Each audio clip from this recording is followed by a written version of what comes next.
Bonsoir et merci au MUSEM d'organiser cette initiative autour de l'exil sur plusieurs jours. Je ne redirai pas ce que viennent de dire très bien et avec leurs mots les deux militantes de l'exil et des enfants mineurs, mais ce soir j'évoquerai, comme ça a été dit, le principe de l'hospitalité à la manière d'un chercheur. Le principe de l'hospitalité qui mobilise depuis quelques années toute une part des sociétés européennes à la place, voire contre l'hostilité ou la peur qui sont affichées par les États et qui provoquent des drames sans fin autour de la migration.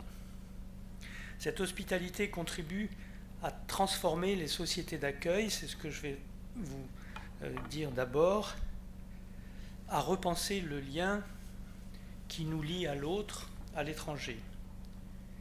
Mais on le verra, aujourd'hui comme autrefois, l'hospitalité reste une faveur, limitée dans le temps et l'espace. Elle appelle donc un cadre plus large, capable de lui donner un sens et une portée, incluant mais aussi dépassant tous les gestes particuliers d'accueil et d'ouverture. Et pour finir, je m'interrogerai sur la possibilité et la portée d'une politique de l'hospitalité et surtout du passage d'un devoir d'hospitalité dont on nous parle beaucoup à un droit de l'hospitalité qui réintroduirait les migrants eux-mêmes dans la réflexion et en ferait une question plus directement politique.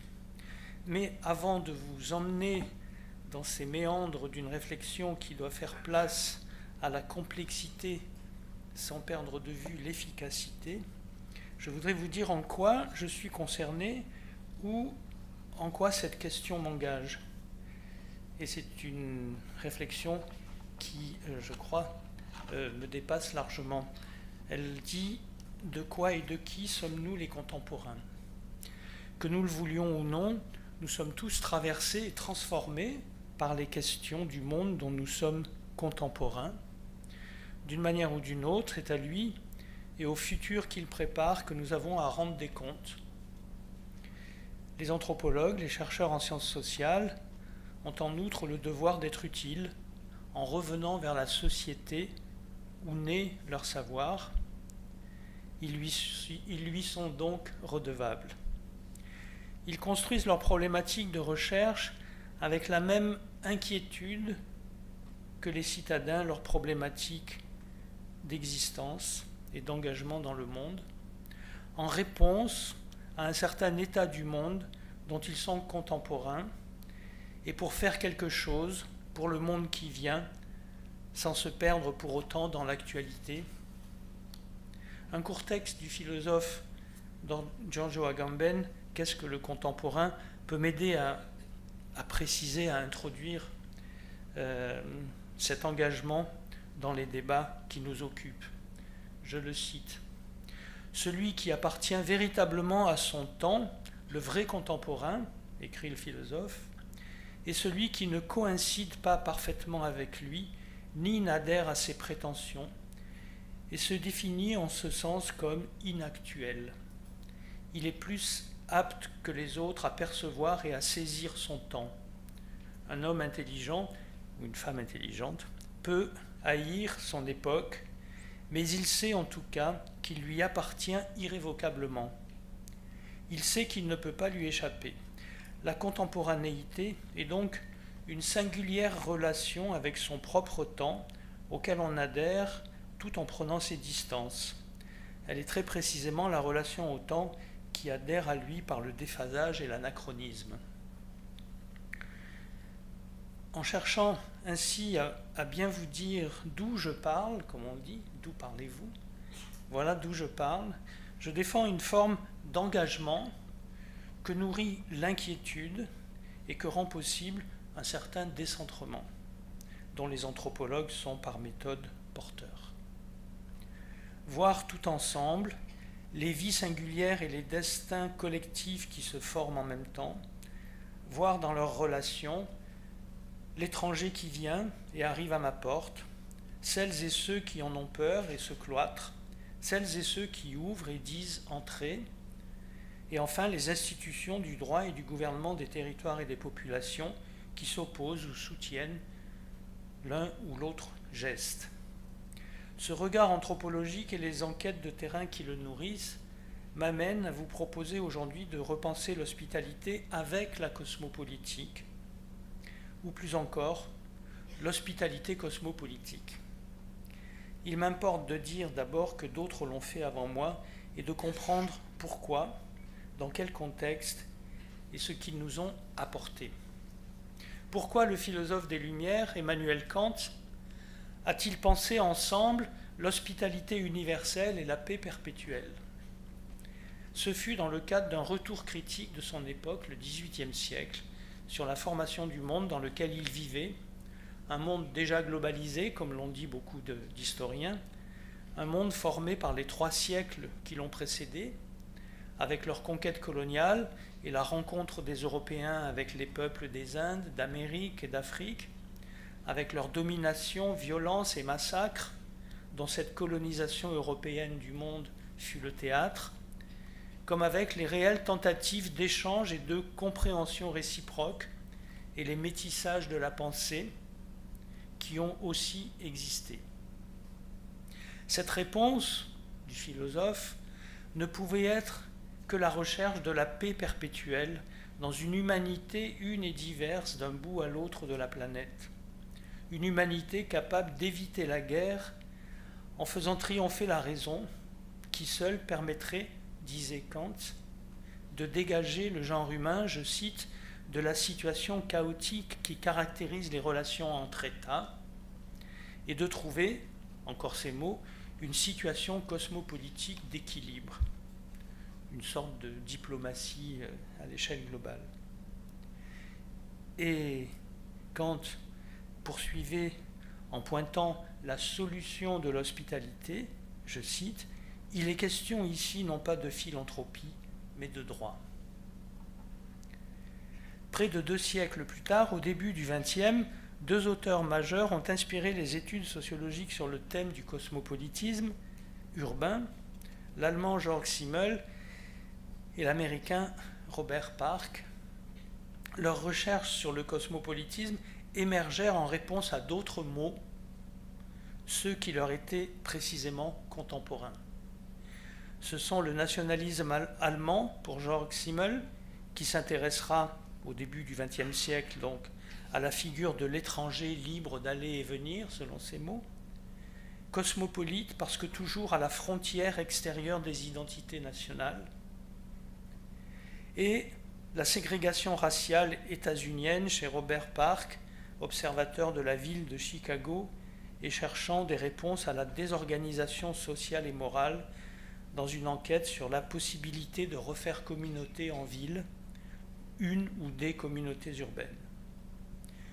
Difficulté de notre planète à faire monde, nationalisme et racisme, à ces mots-là se sont ajoutés au milieu des années 90 la montée des xénophobies nationales et les crises de l'accueil, dans un contexte marqué par les déplacements de population dus aux grandes crises des Balkans et de l'Afrique centrale.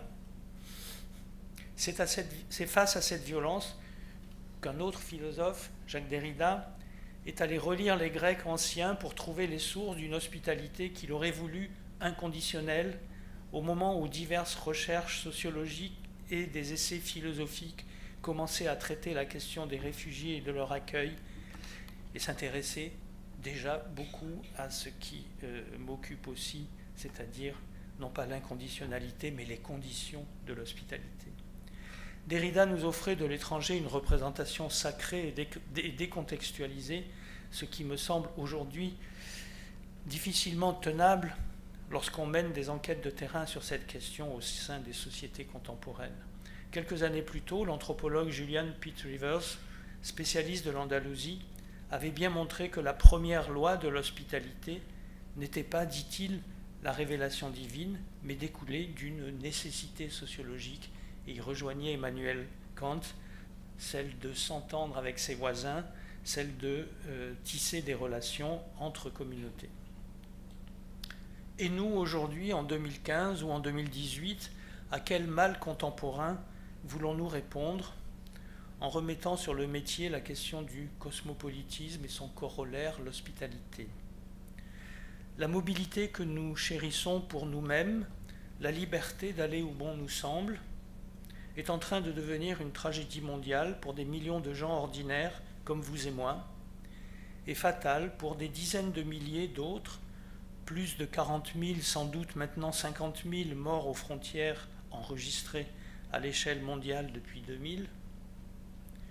La Méditerranée, le désert mexicain, le Sahara, le golfe du Bengale sont devenus des tombeaux de l'universel. Un dérèglement anthropologique global rend une partie de l'humanité négligeable, oubliable, sacrifiée sans être jamais sacrée, au moment même où la mobilité se fait pour tous plus désirable ou indispensable pour échapper aux crises politiques, sociales ou climatiques, ou simplement pour travailler, vivre et participer au monde, à la totalité du monde. Mais cette autre part de l'humanité qui prend le risque de mourir en entrant dans les flux de la migration internationale, les human flows, que nous donne à voir Ai Weiwei, elle n'est pas une et homogène dans le temps, l'espace et la culture. Elle n'a pas d'identité propre et consubstantielle. Elle est instable, changeante, multiple. C'est une condition définie par des parcours et des contextes. Et pourtant, d'un point à l'autre de la planète, une figure radicale de l'étranger est en train d'émerger, spectrale, effrayante et absolue. Une nouvelle incarnation de l'alien, l'étranger absolu et inconnaissable. Il existe une fascination pour cet envers de l'humain qui attire l'écriture poétique, filmique, artiste en général. De nombreux et beaux films sont faits sur cette part d'humanité abandonnée sous ses bâches et sous ses tentes quechua, en général au bord des frontières. Voyez Human Flow, bien sûr, nous en reparlerons, mais voyez aussi Idoménie, à la frontière entre la Grèce et la Macédoine en 2016, dans le film Des spectres hantent l'Europe, de Maria Kurkuta et Niki Giannari. Voyez Tahang, à la frontière entre la Birmanie et la Chine, dans le film Tahang de Wang Bing. Et voyez Calais, à la frontière franco-britannique, en 2015-2016, dans le magnifique Heroic Land, La frontière brûle, en 2017, de Nicolas Klotz et Elisabeth Perceval. Tous ces films, mais c'est peut-être le propre des grands documentaires, nous font hésiter, ou hésitent eux-mêmes, entre l'émotion esthétique et le contenu sociologique de ce qui est en train de passer. Il existe de la fascination, donc, et aussi de la peur ou de la compassion à l'égard de la représentation spectrale de cet autre laissé sur les bords de route.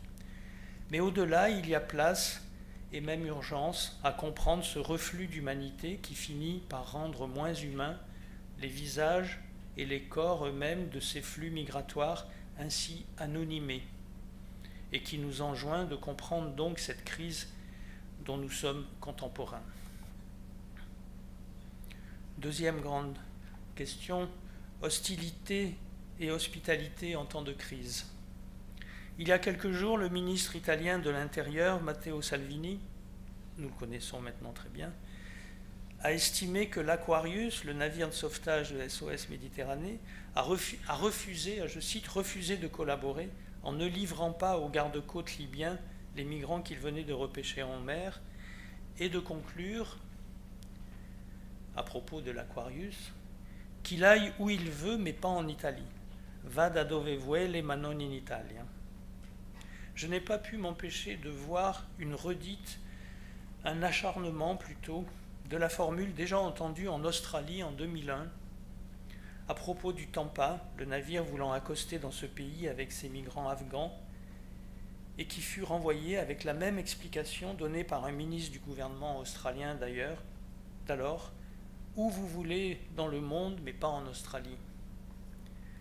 Et donc renvoyé vers une petite île du Pacifique, d'où l'expression paradoxale, la solution pacifique, avec un grand P, pour désigner cet enfermement insulaire des migrants. Et plus tôt encore, dans les années 80, la même formule, ou presque, not in my backyard, pas dans mon jardin, à propos d'un mouvement de privatisation qui a été appelé NIMBY de certains quartiers de Los Angeles et qui s'est étendu comme un mouvement plus général de privatisation et d'auto-enfermement urbain.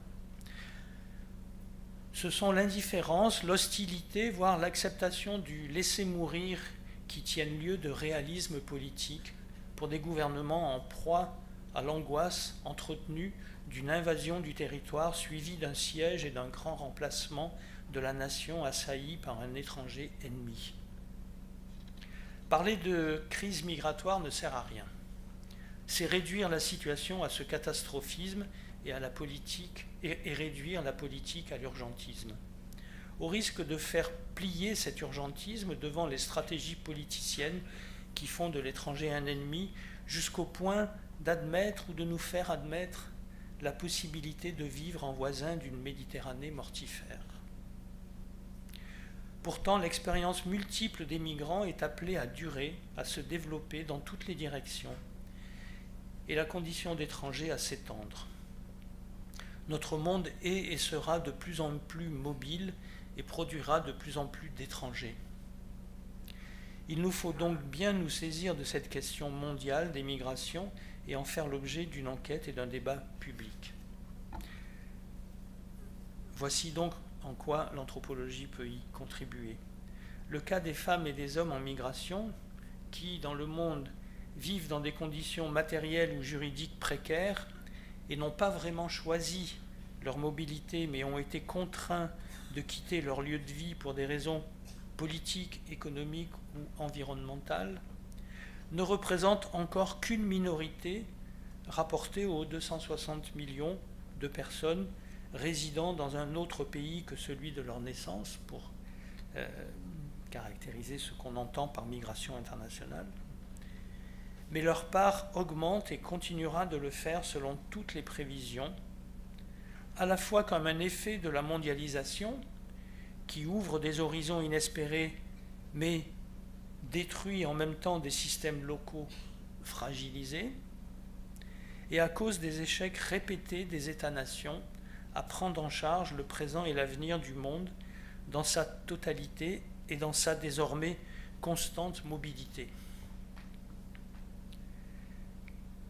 Cette constante mobilité n'est donc pas exactement le fait nouveau. Le fait nouveau, ce n'est pas la circulation des migrants, même si le pic de 2015 en Europe a été réellement important, notamment à cause de la guerre syrienne. En 2016, 2017, 2018, on s'est retrouvé avec des chiffres qui n'ont plus rien d'extraordinaire et l'on retrouve les valeurs de la fin des années 90. François Héran vous expliquera tout ça bien mieux que moi samedi prochain.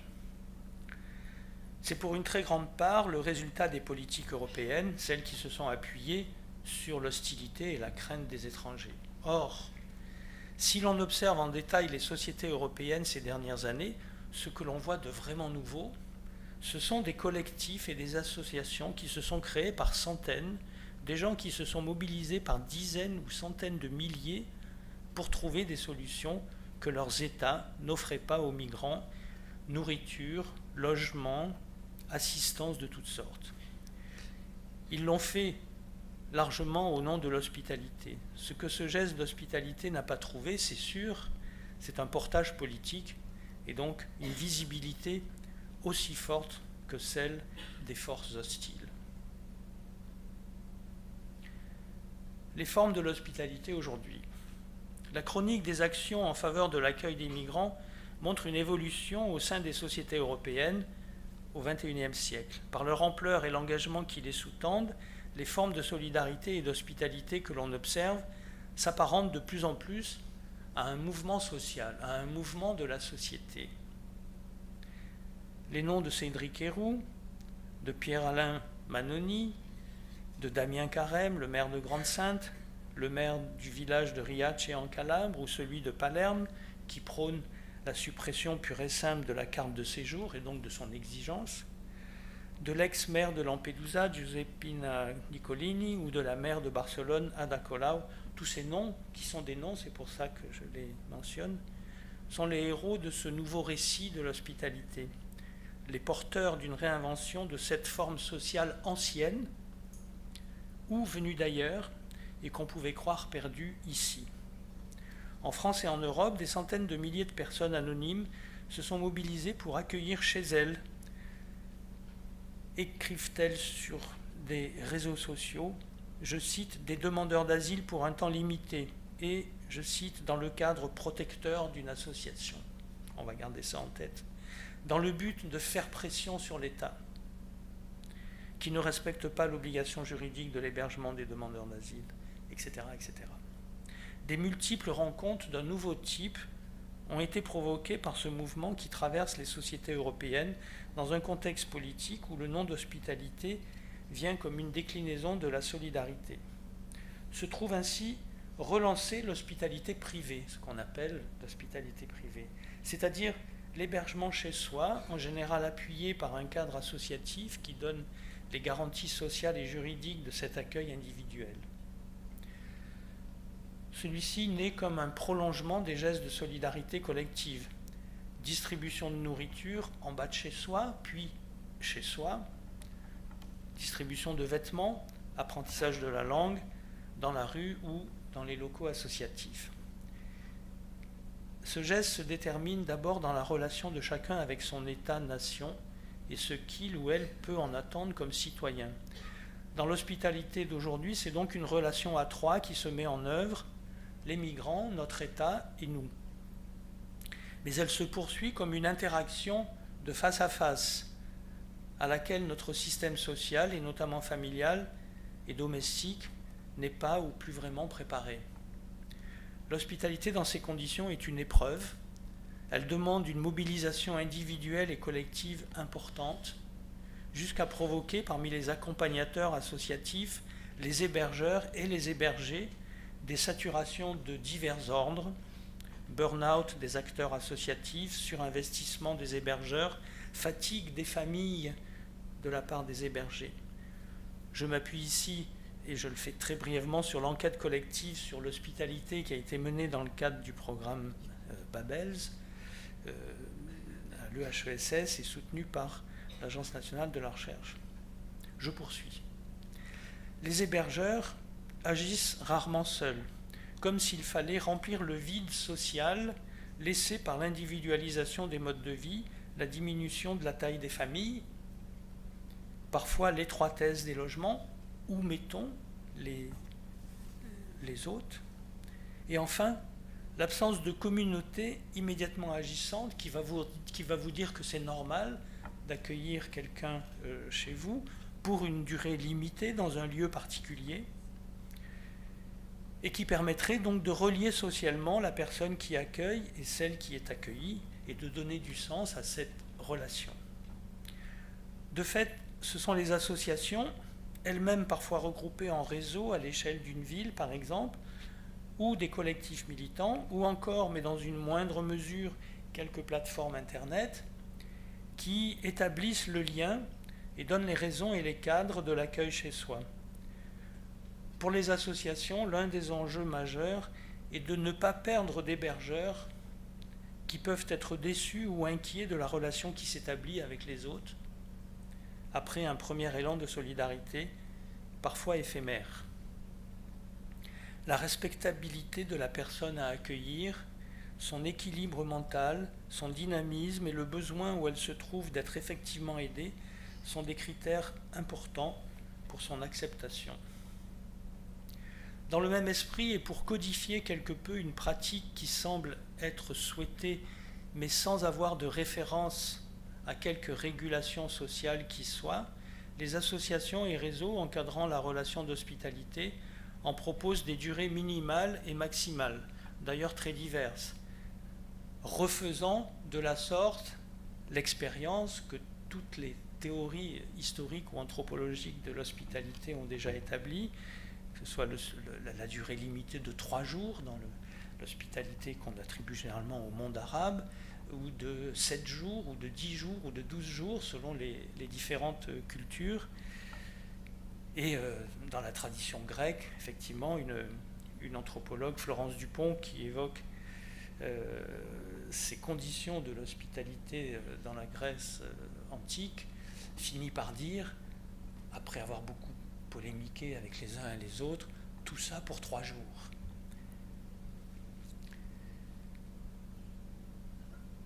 On rejoue donc aussi sur cette question des temporalités, des histoires anciennes de l'hospitalité ou des histoires qu'on rencontre ailleurs.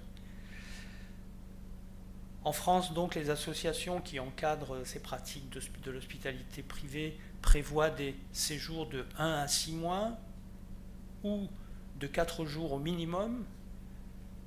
Le turnover est également important, ce qui rend le dispositif exigeant en quantité de personnes mobilisées pour chaque personne accueillie. Afin que la relation se passe bien, les associations jouent un rôle de médiation et de contrôle. Certaines souhaitent maintenir un turnover important pour, je cite, éviter la problématique de l'attachement chez les hébergeurs. Il faut, je cite encore, canaliser la générosité parfois étouffante des uns, dire aux autres de, je cite, ne pas poser de questions aux personnes accueillies. Au fil du temps et de la relation qui s'établit entre le logeur et son hôte, ou la logeuse et son hôte, certaines questions administratives prennent de plus en plus de place. Les uns se prennent parfois à soupçonner que la personne qu'elles hébergent n'est peut-être pas vraiment fondée à demander l'asile, mais souvent la justification de la présence du migrant en France et la question de sa légitimité, voire de sa légalité, disparaissent au profit de la relation elle-même. Une relation affective s'établit à l'égard de l'hôte accueilli, surtout le mineur, auquel cas l'hébergeur voudra le protéger et l'éduquer, ne doutant pas au plus à ce moment-là qu'il s'agit bien d'un mineur. L'épreuve est aussi pour les hébergés, quelque peu surpris eux-mêmes par cette intrusion qui leur est proposée dans la vie de leurs hôtes et hôtesses, et de l'investissement personnel que ces derniers y mettent. Si l'hébergement leur permet de sortir de la précarité, de la rue ou des campements, ils craignent et se lassent parfois des injonctions à se raconter. Ils sont parfois, comme je disais, fatigués des familles, c'est-à-dire de devoir changer sans cesse d'hôte, recréer de la relation, se présenter à nouveau, etc. Un tuteur des associations accompagne la personne accueillie qui va de famille en famille. Dans d'autres contextes de petites villes ou de villages en particulier, le suivi individuel du migrant, mineur ou adulte, au-delà de la seule question de son hébergement, se fait sous la forme d'un parrainage. Un ou une habitante est faite parrain ou marraine du migrant sous le tutorat d'un membre du conseil municipal. Ces brèves notes sur l'hospitalité, dans les contextes européens actuels, très partiels, ne vivent qu'à poser quelques jalons de réflexion. Ainsi, en Europe, avec les élans de solidarité des habitants à l'égard des migrants et réfugiés en situation précaire, on peut constater diverses formes de retour de l'hospitalité qui réinventent le tutorat, le parrainage, la délimitation de l'hospitalité dans un temps et un espace domestique, etc. Mais ce retour d'une pratique souvent considérée comme ancestrale ou exotique se réalise dans des contextes bien particuliers. Que voit-on aujourd'hui ? Des courses-poursuites avec la police, des jeux de cache-cache avec des voisins moins accueillants et éventuellement dénonciateurs, des reconversions militantes, religieuses ou politiques, en faveur de familles étrangères menacées d'expulsion, des mobilisations naissantes où les affects, l'indignation et la critique politique sont tout entremêlés, des procès de citoyens français pour aide au séjour d'étrangers en situation irrégulière, la mobilisation des médias, etc. Nous sommes donc loin des pratiques rituelles, domestiques et ordonnées de l'hospitalité comme forme sociale essentielle pour l'échange, voire pour la reproduction sociale en général de certaines sociétés. Les gestes contemporains d'hospitalité sont explicitement volontaristes et assumés comme des engagements personnels accompagnés de justifications relatives à la carence de l'État, à la honte ou à l'indignation qu'elle provoque. À la somme des preuves que représente aujourd'hui l'hospitalité s'ajoute la disproportion. Chaque hébergement solidaire est une goutte d'eau dans l'océan de la précarité globale des migrations, et la pratique de l'hospitalité privée, dont je viens de parler très rapidement, s'avère souvent ambiguë, difficile et problématique pour les accueillants comme pour les accueillis. On atteint vite les limites de taille et d'efficacité sociale de la sphère privée, plus généralement les limites de l'échelle locale. Mais si l'hospitalité privée a changé, c'est d'abord parce que le monde privé a changé et que le geste d'hospitalité est passé de l'évidence sociale confondue avec les formes même de la socialité en général qu'il pouvait avoir et dont nous gardons une idée, puisque nous en parlons dans le principe d'hospitalité, à une attitude volontariste, individuelle, déterminée par un engagement et un investissement émotionnel, éthique, politique. En se développant et se consolidant, l'hospitalité contemporaine prendra certainement de nouvelles formes et de nouveaux sens. Il faut continuer à enquêter dessus pour en parler, et il faut continuer à ce que ce mouvement social existe pour qu'il se consolide d'une certaine manière et que la transformation sociale s'accomplissent. De nouvelles formes et de nouveaux sens, distincts de ce que disent la tradition anthropologique et philosophique, tout en ayant à voir avec elle. Aujourd'hui, elle prend la forme d'une mobilisation sociale qui vient réanimer, revivifier des sociétés plus individualisées qu'autrefois, composées de familles plus restreintes et disposant de moins d'espace, de temps et de ressources à sacrifier pour des autres, qu'ils soient proches ou lointains. Elle a mis en évidence le besoin de cadres relationnels pouvant sécuriser, intégrer, donner du sens à la pratique hospitalière individuelle. Et si beaucoup de manières de faire reproduisent les formes sociales de chevauchement et d'ouverture entre des mondes sociaux différents qui caractérisent l'hospitalité en général, d'autres sont innovantes. Ainsi, le monde associatif qui se développe autour de ce thème représente un chaînon manquant qui comble le vide laissé entre nous et les autres par des mondes privés restreints, ou qui met en évidence l'existence de tissus sociaux solidaires jusque-là laissés en sommeil. L'hospitalité dans ses pratiques locales, domestiques, associatives, communales, est une somme de gestes qui finissent par déranger la politique qui se joue, elle, dans un territoire et un imaginaire toujours nationaux. Car l'hospitalité n'est pas, contrairement à ce qu'on entend parfois dans les sciences sociales ou la philosophie, antinomique par nature de la politique. Mais quelle est cette politique de ou dans l'hospitalité ? En premier lieu, elle dépend des contextes et des conflits dans lesquels elle est offerte. En Europe aujourd'hui, on ne peut parler d'hospitalité, d'accueil ou de ville-refuge, par exemple, sans évoquer immédiatement les fermetures de frontières, les renvois de migrants, les campements insalubres, les campagnes xénophobes ou les interdictions d'entrée pour telle ou telle catégorie ou nationalité d'étrangers, sans évoquer donc les polémiques politiques dans lesquelles ces formes d'accueil se situent d'emblée. En second lieu, c'est le conflit qui naît de la relation à trois, que j'évoquais déjà, cette relation où se décide un geste d'accueil d'un migrant en fonction d'un désaccord que je ressens avec l'hostilité affichée par mon État ou son refus d'agir. Les migrants, l'État et nous.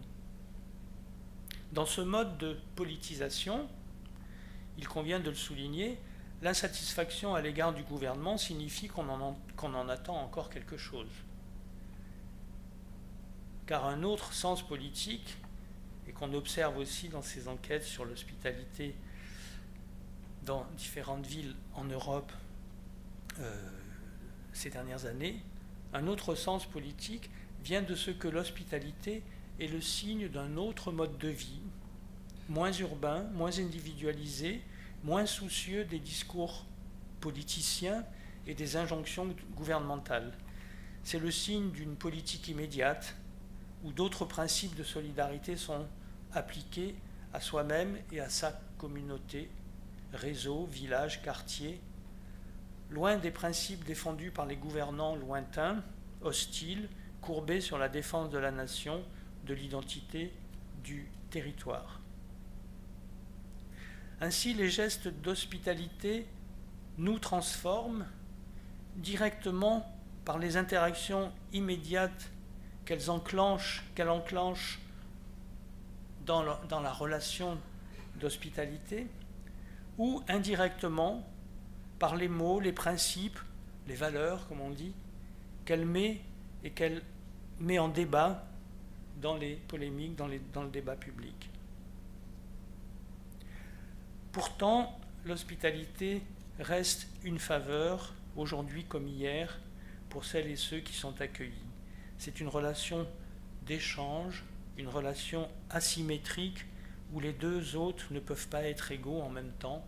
Je reprends là les termes d'une sociologue, Anne Gottman, qui a mené une enquête enquêtes sur l'hospitalité dans les années 90 dans la région parisienne. Et je le retrouve aussi dans l'usage d'un terme, je voudrais faire une petite parenthèse rapide, c'est le terme d'enfant. J'ai enquêté pour ma part, et je développe dans cet ouvrage qui a été mentionné, donc je ne voulais pas en parler là, c'est un peu long. Je rappelle des enquêtes que j'ai faites au Togo sur l'organisation sociale d'étrangers qui sont migrants ou commerçants en Afrique de l'Ouest, et donc qui accueillent régulièrement des étrangers chez eux. Et il existe tout un langage de cet accueil. Le logeur a un nom, la relation d'hospitalité a un nom, et l'hôte accueilli est appelé Yaro. Yaro, c'est aussi l'enfant. Mais celui qui est accueilli là, qui est appelé Yaro, peut être un adulte, c'est en général un adulte. Mais il est appelé Yaro tant qu'il est là, dans la maison du logeur, le Maïka Robanbaki. Et la relation entre eux est une relation de protection, une relation qui est dite asymétrique dès qu'elle existe, c'est-à-dire que le logeur accueille l'étranger et l'appelle enfant, et de protection comme on le fait avec un enfant. Et puis j'ai eu un écho de cette enquête, donc là je résume, donc je vous renvoie à l'ouvrage avec tous les détails pour expliquer cette relation plus précisément, mais très récemment j'ai eu un écho de cette enquête à l'université Paris 8 à Paris au mois d'avril, où était organisée une conférence avec des interventions de chercheurs et des interventions d'associations, et des migrants étaient là qui étaient en train d'occuper une partie de l'université Paris 8. Il y avait une cinquantaine de migrants qui occupaient avec l'aide d'enseignants et d'étudiants. Et après que nous ayons tous les uns les autres parlé, quelqu'un a dit non mais il y a un migrant là qui voudrait bien prendre la parole, etc. Bon, on va prendre la parole. Et donc c'est un migrant éthiopien qui, avant de faire un discours où il a surtout parlé de la situation politique en Éthiopie, a dit, je l'ai noté immédiatement, alors là je n'aurai pas les termes exacts de mémoire, il a dit « Je vous remercie, vous nous avez traités comme vos enfants, mais maintenant nous avons autre chose à dire ». Et l'autre chose à dire, c'était donc la situation politique en Afrique, notamment en Afrique de l'Est. Et alors j'ai trouvé intéressant qu'il se soit senti obligé de dire merci, parce qu'il faut dire merci quand on est accueilli. Et il a dit, et il a utilisé le terme en français, vous nous avez traités comme vos enfants. Et ça m'a ramené à cet usage, à cette métaphore. C'est pas une métaphore, c'est une analogie, puisque si je reviens à mon enquête africaine, mais là je vais arrêter parce que ça va me mener un peu trop loin, dans la relation qui est décrite, avec qui on peut avoir cette relation d'hospitalité et auprès de qui on peut utiliser ce terme d'enfant s'il est étranger, c'est toute une partie de la parenté, périphérique à la parenté, qu'on associe généralement, qu'on décrit généralement en français avec le terme de parentèle, c'est-à-dire la parenté au sens très large, avec aussi les alliés. J'arrête là sur cette petite parenthèse, je ne voudrais pas m'étendre plus, mais ça veut dire que qu'on le veuille ou non, cette relation d'hospitalité, avec toute sa force, son émotion, sa générosité, elle enclenche inévitablement ce genre de relation complexe, beaucoup de complexité, de l'ambiguïté, de la difficulté, de l'épreuve, et aussi donc de l'insuffisance, puisque c'est très peu, comme je disais, c'est une goutte d'eau dans l'océan de la précarité globale des migrants. Mais en outre, l'étranger de passage qui est là risque, lui, à tout moment d'être réduit à son absence de droit, qui reste, soit par la défaillance de son hôte, soit par l'hostilité d'un État qui, pour une raison ou une autre, voudra le chasser du territoire national. Du point de vue des migrants, donc, tout au long des routes internationales et des embûches qui les mènent d'un pays à l'autre, ce n'est pas le devoir d'hospitalité qui les sauvera définitivement, c'est un droit à l'hospitalité, et donc, pour le faire exister, un droit d'hospitalité, comme complexe juridique, dans un cadre cosmopolitique.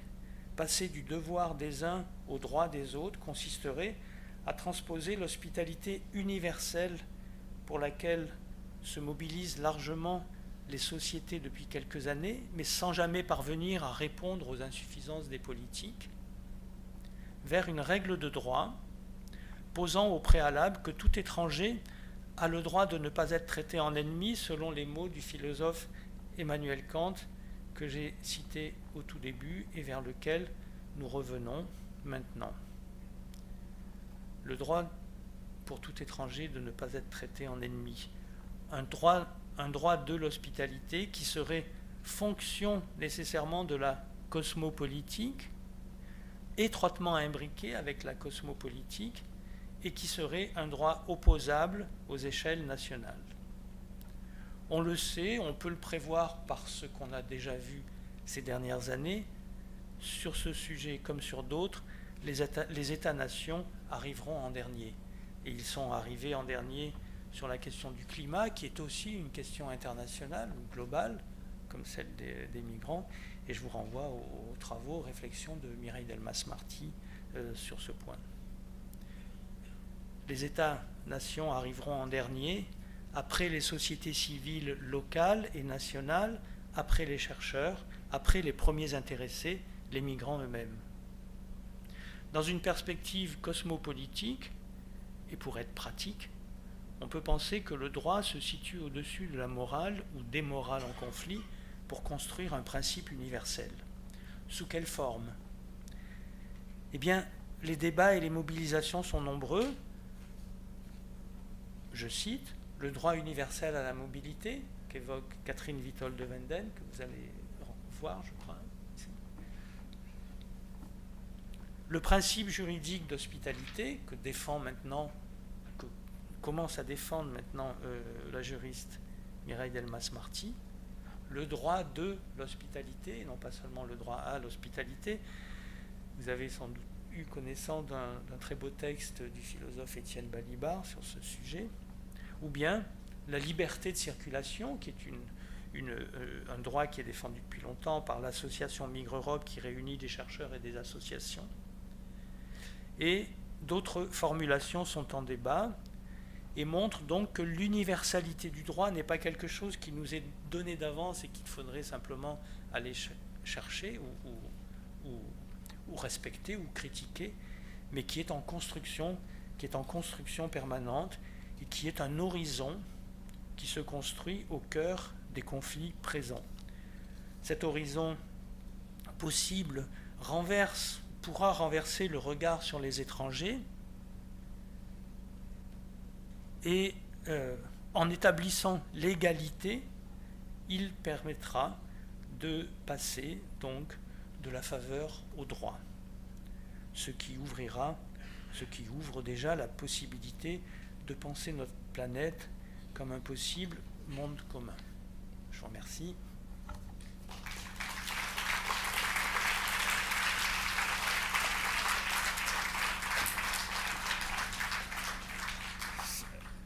Je crois que nous avons un petit peu de moment pour dialoguer. On m'a dit que je pouvais dialoguer directement avec vous. Il faut juste que vous ayez des micros. Donc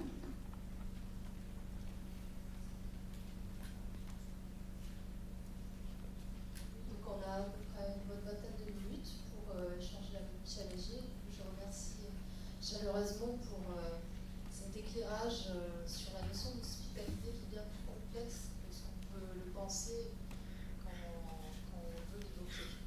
Donc la parole est à vous. Bonsoir. Bonsoir. Je voulais vous poser la question concernant la relation d'hospitalité. En fait, est-ce que vous voyez vraiment qu'elle est une relation à trois ou non? Parce qu'en fait, j'ai vu un peu de contradiction entre, quand vous avez évoqué cette relation à trois entre nous, l'État et les migrants, et quand vous avez évoqué cet exemple d'Afrique de l'Ouest où on a identifié le migrant comme étant un enfant. Donc, du moment où on a identifié comme enfant, c'est-à-dire qu'il appartient à nous, donc je pense qu'on ne peut pas trouver vraiment une solution à cette relation si on pense encore que c'est une relation à trois plutôt qu'à nous, l'État et nous. Et dans nous, il y a des migrants. Oui, non, mais merci beaucoup pour la question parce que ça me permet de préciser. Je parle du geste de ce qui motive et qui, à mon sens, politise au sens très large le geste d'hospitalité. C'est-à-dire, et ça je ne parle pas des cas africains, je parle de cas européens, là, dans ce qu'on a appelé la crise migratoire. Pour que ce geste ait eu lieu, il a fallu qu'il y ait une attente de nos États, parce que nous sommes des citoyens de pays, d'États-nations, et donc nous attendons que l'État fasse quelque chose. C'est quelque chose qui est parfaitement normal ici, ça n'est pas forcément normal partout, il y a des endroits où les gens n'attendent rien de l'État en particulier. Donc ça, c'est cette particularité en Europe qui a eu lieu, c'est-à-dire que les gestes de l'hospitalité ont été des gestes de protestation, même quand les gens ont dit « moi je ne fais pas de politique ». C'est ça que je veux dire. Alors, je dis que c'est une relation à trois, c'est une relation dans le sens symboliquement, il y a trois éléments et non pas deux. C'est pas seulement j'accueille un migrant parce qu'il est là et il vient chez moi, c'est j'accueille un migrant, finalement j'accueille un migrant après lui avoir apporté des petits déjeuners en bas de chez moi dans la rue, après lui avoir donné des cours de français, après avoir fait des choses comme ça. Bon, je suis sûr que beaucoup de gens savent ici tout ça très bien. Voilà, le seul avantage qu'on a avec ce programme de recherche, c'est qu'on a fait un peu systématiquement des enquêtes, et c'est pour ça que je l'évoque. Et dans tout ça, on dit mais que fait l'État? C'est un petit peu un classique en France, mais en Europe. Mais que fait l'État? Voilà. Et donc, l'État ne faisant rien, on dit donc on ne peut pas ne pas faire, il faut faire quelque chose. Voilà. Donc c'est ça, quand je dis la relation à trois, elle nous signifie aussi que même si on dit non, moi ça n'est pas pour des raisons politiques, ou bien moi c'est parce que c'est une révélation divine, hein, comme j'ai repris ce terme-là, puisque Julian Pitt-River l'a utilisé pour la critiquer. Il a dit non, c'est pas une relation divine, c'est des conditions sociologiques. Voilà, c'est un petit peu ça. Ça ne veut pas dire que la révélation divine n'existe pas. Ça veut dire qu'il faut qu'il y ait des conditions pour que tout ça se réalise. Donc, la relation à trois, c'est une relation de sens, c'est une relation symbolique. Et ce que je disais précisément, c'est que ce qu'on ne prévoit pas toujours dans ces cas-là, c'est qu'avec ce simple geste, on enclenche quelque chose qui, pour un anthropologue, pour un historien, nous ramène à beaucoup d'autres cas dans l'histoire ou dans le monde, où l'idée d'hospitalité, l'idée de commensalité, l'idée de chevauchement, de structure familiale, de tout un tas de pratiques ou de descriptions qui ont pu être faites, se trouvent réanimées. Alors on dit, ah ben, tiens, ce sont des choses que j'ai déjà vues quelque part, et on est en train de les réinventer. Par exemple, dans une tradition inuite, l'hospitalité est très associée à l'adoption, par exemple. Et l'adoption, c'est plus une circulation des enfants. Et de la même façon, l'hospitalité, c'est une forme de circulation des gens dans une sphère qui est très large, bien au-delà des communautés, où des gens arrivent d'autres communautés, où d'enfants arrivent d'autres familles plus éloignées. Et donc là, la pratique d'hospitalité est associée à un ensemble de pratiques qu'on appelle transversales, si vous voulez, ou de chevauchement, où les structures familiales se transforment par ces croisements avec d'autres communautés, d'autres familles. C'est cela que ça veut dire. Mais nous, ici, ou les Européens, en France, où est-ce qu'il y a eu beaucoup de pratiques comme ça? En Belgique, en Italie, évidemment, en Espagne, au Danemark, etc. Toutes ces pratiques-là ont mobilisé des gens en tant qu'individus et non pas en tant que membres d'une communauté, puisqu'on sait bien que les communautés, il faut qu'on la retrouve un peu, qu'on la réinvente. Et donc là, si vous voulez, ce que je voulais dire, c'est qu'on est passé d'une relation à trois, symboliquement, pour faire le geste, à une interaction, à deux, moi et mon hôte, les deux hôtes, celui qui accueille et celui qui est accueilli, et comme si on n'avait pas les règles, quoi. Et donc c'est pour ça que je le compare, et j'ai l'impression qu'on réinvente les règles de l'hospitalité d'une certaine façon.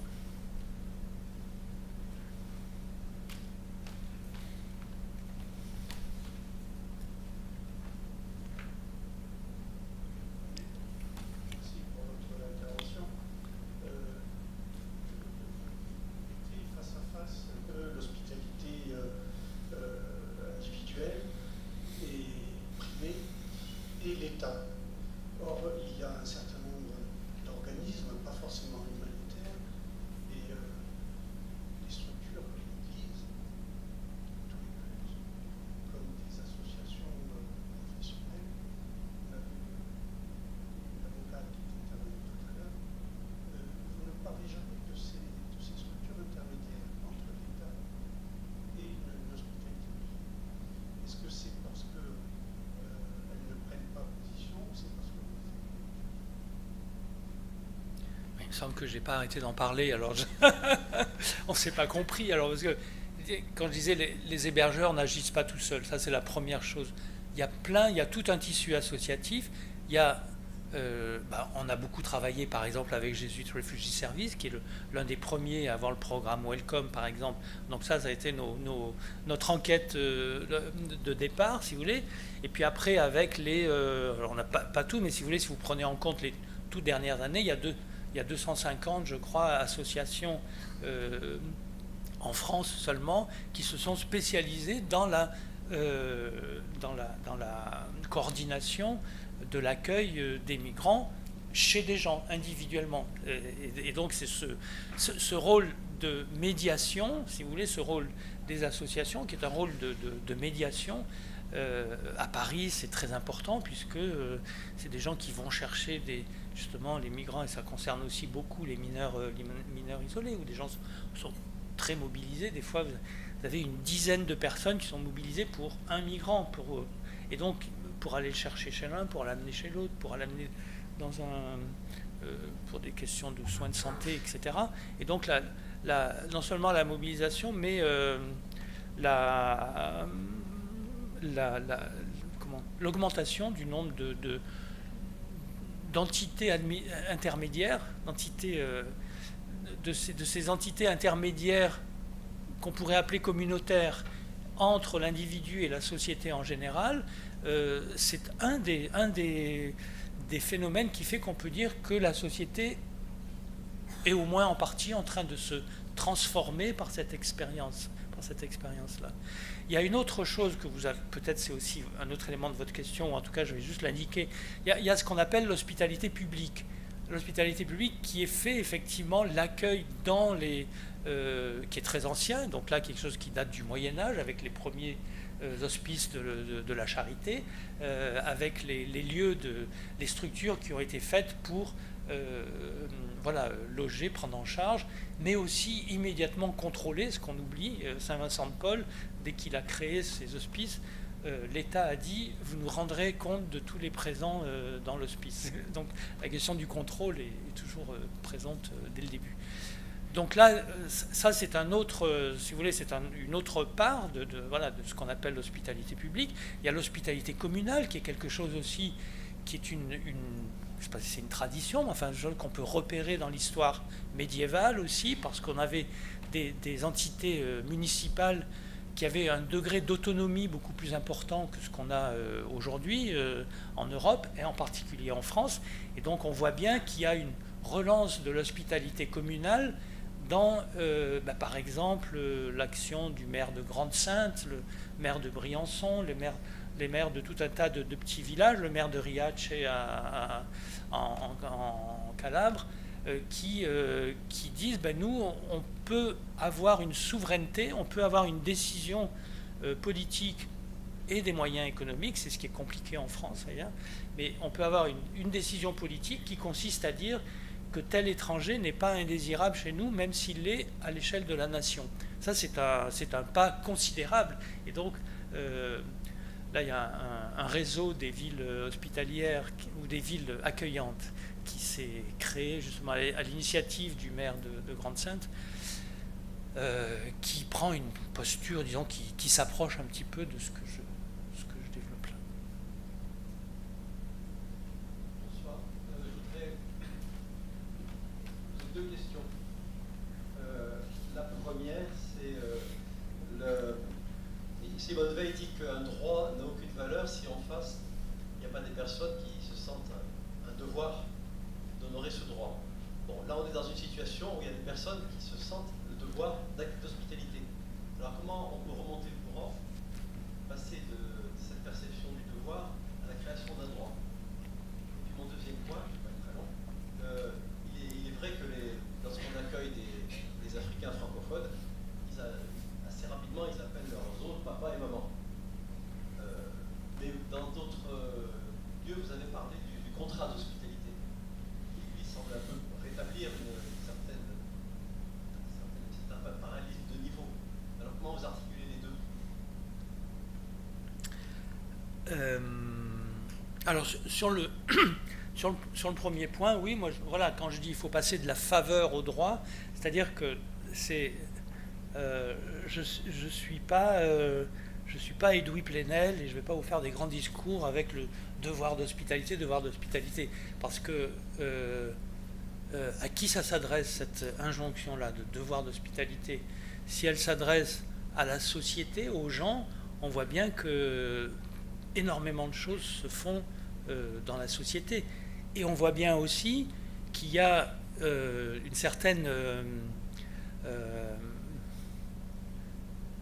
arrogance ou indifférence à imposer, à donner l'injonction de devoir d'hospitalité à des gens qui n'ont pas de chambre en plus, qui n'ont pas d'argent en plus, qui n'ont pas de temps en plus, parce qu'il faut de l'argent, du temps, de l'espace, des moyens, des biens. Il faut tout ça pour pouvoir donner l'hospitalité. On n'est plus dans des sociétés avec des familles élargies dans lesquelles quelqu'un n'aurait comme fonction que de bien accueillir l'étranger. On est tous dans des toutes petites familles, décomposées, recomposées, tout ce qu'on voudra, mais qui ont du mal à faire communauté. Donc on réinvente une forme sous le nom de devoir d'hospitalité et ce discours moral que je ne partage pas. Je vais autant le dire, voilà, pour le dire très précisément, je ne le partage pas. Moi, je défends un propos, si vous voulez, anthropologique ou social ou politique, mais de dire l'injonction à des personnes qui n'en ont pas les moyens, qui n'ont pas le temps, qui n'ont pas d'espace, qu'elles ont un devoir d'hospitalité, ça me paraît être politiquement irresponsable et moralement discutable. C'est ce qui s'est passé à Paris, dans le nord, dans le quartier de la Place des Fêtes, avec l'occupation du lycée Jean Carré. Je ne vais pas en parler trop longtemps. Là aussi, je vous renvoie à l'ouvrage où c'est largement développé. D'autant plus qu'une collègue,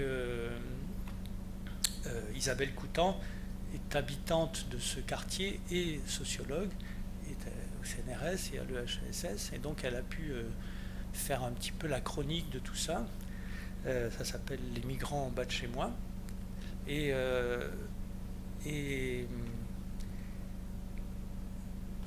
les gens les plus mobilisés du quartier pour la défense du quartier, pour la création d'une médiathèque, pour un centre social, etc., ont vu arriver dans le quartier, d'une part, des migrants et des collectifs qui les soutenaient, qui ont squatté un ancien lycée abandonné, et d'autre part, 2 jours plus tard, la mairie qui a dit « Nous validons, le quartier a un devoir d'hospitalité ». Et à ce moment-là, les habitants ont dit « Non mais attendez, c'est pas comme ça, pourquoi vous n'allez pas dire ça dans le 16e arrondissement, ou pourquoi vous n'allez pas dire ça dans des quartiers qui sont bien mieux lotis que nous, et puis nous avons des revendications auxquelles vous ne répondez pas, et donc comment ça se passe ?» Alors, au bout du compte, au bout de plusieurs mois, il y a eu effectivement énormément de choses qui ont été faites, et peut-être bien plus riches sur le plan social, aussi parce qu'il y avait une association des mamans africaines qui faisait des repas, parce qu'il y avait une association de quartier qui existait et qui, après avoir hésité, s'est mobilisée pour établir une relation avec les migrants qui étaient dans ce squat. Donc finalement, ça s'est retourné positivement, mais les habitants étaient assez furieux avec la mairie de Paris et cette injonction au devoir d'hospitalité. D'autre part, vous dites que j'ai parlé d'un contrat d'hospitalité. Je ne me souviens pas avoir défendu cette idée-là du contrat d'hospitalité. J'évoque des travaux anthropologiques, alors c'est peut-être ça, dans lesquels on parle de pacte d'hospitalité, alors c'est peut-être ça. Mais le pacte d'hospitalité, c'est une notion qui a été défendue par un grand spécialiste des langues indo-européennes, qui s'appelle Benveniste, et qui a décrit l'hospitalité de manière plus précise encore que ce que je fais, comme une forme anthropologique qui est liée au cycle de don et contre-don. Quand on donne de l'hospitalité, on va recevoir quelque chose en retour, ou si ce n'est pas directement, c'est indirectement. Et donc, le problème, c'est dans quel cycle d'échange se passe ce don, cette hospitalité considérée comme un don. S'il y a un don, il doit y avoir un contre-don. Soit je le reçois directement, soit je le reçois indirectement, c'est donné à quelqu'un d'autre. Et donc l'idée, peut-être c'est celle-là que vous vouliez mentionner, l'idée est celle d'un pacte, c'est-à-dire qu'un autre anthropologue a évoqué en parlant des lois de l'hospitalité. Il y a des choses qu'on peut faire, on ne peut pas refuser quelqu'un qui va vous donner à manger quand vous êtes chez lui et que vous êtes son hôte accueilli, et on le voit bien parce que dans les enquêtes qu'on a faites sur l'hospitalité aujourd'hui, contemporaine, les accueillants sont très vexés si les personnes qu'ils accueillent, les hébergés, ne veulent pas manger, par exemple, la nourriture qu'ils font. Et donc, c'est toujours une épreuve. C'est ça que je voulais mentionner. On a le temps pour une dernière question. Moi, je me demandais si le fait d'étudier l'autre étranger ailleurs et ensuite d'étudier l'autre étranger ici, dans votre société, avait changé quelque chose à votre travail en tant qu'anthropologue et peut-être à la définition de l'autre.